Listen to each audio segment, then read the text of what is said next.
चतुर्थी व्रत एवं गणेश जी की कथा तथा सामुद्रिक शास्त्र का संक्षिप्त परिचय। सुमंतु मुनि ने कहा, राजन, तृतीया कल्प का वर्णन करने के अनंतर अब मैं चतुर्थी कल्प का वर्णन करता हूँ। चतुर्थी तिथि में सदा निराहार रहकर व्रत करना चाहिए। ब्राह्मण को तिल का दान देकर स्वयं भी तिल का भोजन करना चाहिए। इस प्रकार व्रत करते हुए 2 वर्ष व्यतीत होने पर भगवान विनायक प्रसन्न होकर व्रती को अभीष्ट फल प्रदान करते हैं। उसका भाग्योदय हो जाता है और वह अपार धन संपत्ति का स्वामी हो जाता है तथा परलोक में भी अपने पुण्य फलों का उपभोग करता है। पुण्य समाप्त होने के पश्चात इस लोक में पुनः आकर वह दीर्घायु, कांतिमान, बुद्धिमान, धृतिमान, वक्ता, भाग्यवान, अभीष्ट कार्यों तथा असाध्य कार्यों को भी क्षण भर में ही सिद्ध कर देने वाला और हाथी, घोड़े, रथ, पत्नी पुत्र से युक्त हो 7 जन्मों तक राजा होता है। राजा शतानिक ने पूछा, मुने, गणेश जी ने किसके लिए विघ्न उत्पन्न किया था जिसके कारण उन्हें विघ्न विनायक कहा गया?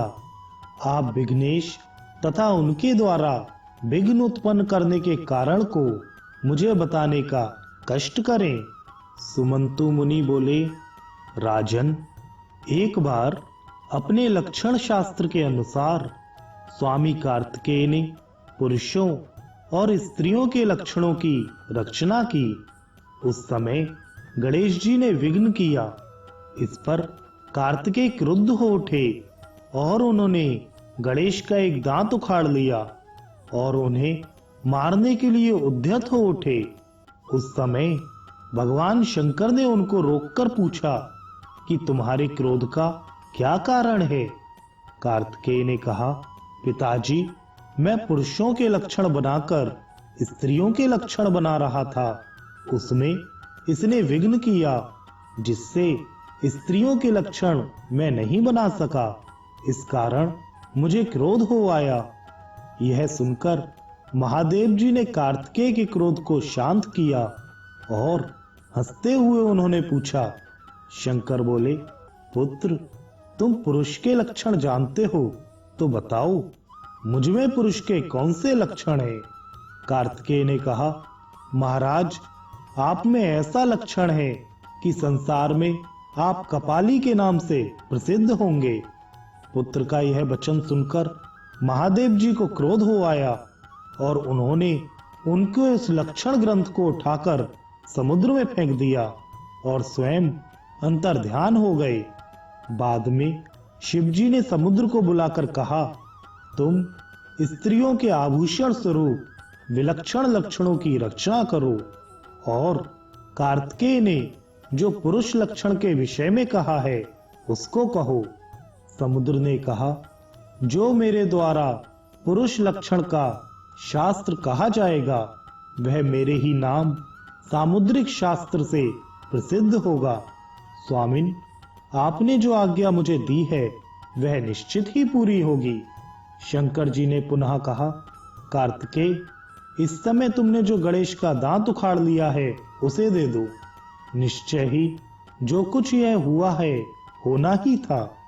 दैव योग से यह गणेश के बिना संभव नहीं था, इसलिए उनके द्वारा यह विघ्न उपस्थित किया गया।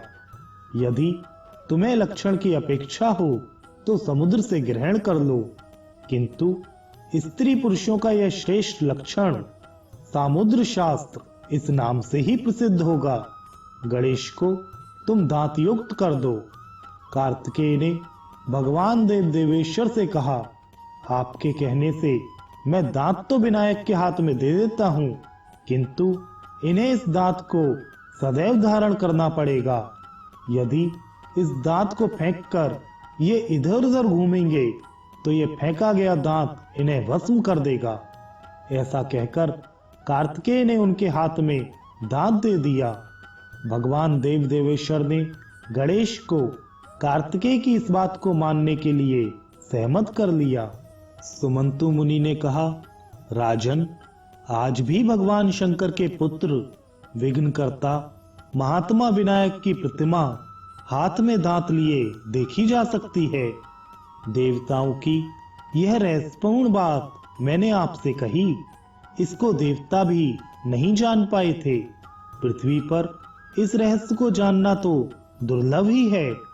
प्रसन्न होकर मैंने इस रहस्य को आपसे कह तो दिया, किंतु गणेश की यह अमृत कथा चतुर्थी तिथि के संयोग पर ही कहनी चाहिए।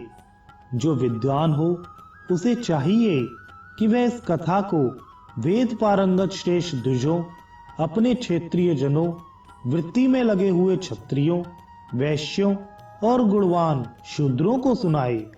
जो इस चतुर्थी व्रत का पालन करता है उसके लिए इस लोक तथा परलोक में कुछ भी दुर्लभ नहीं रहता।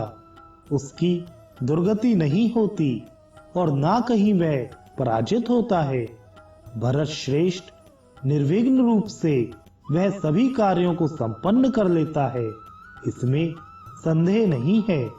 उसे रिद्धि वृद्धि ऐश्वर्य भी प्राप्त हो जाता है।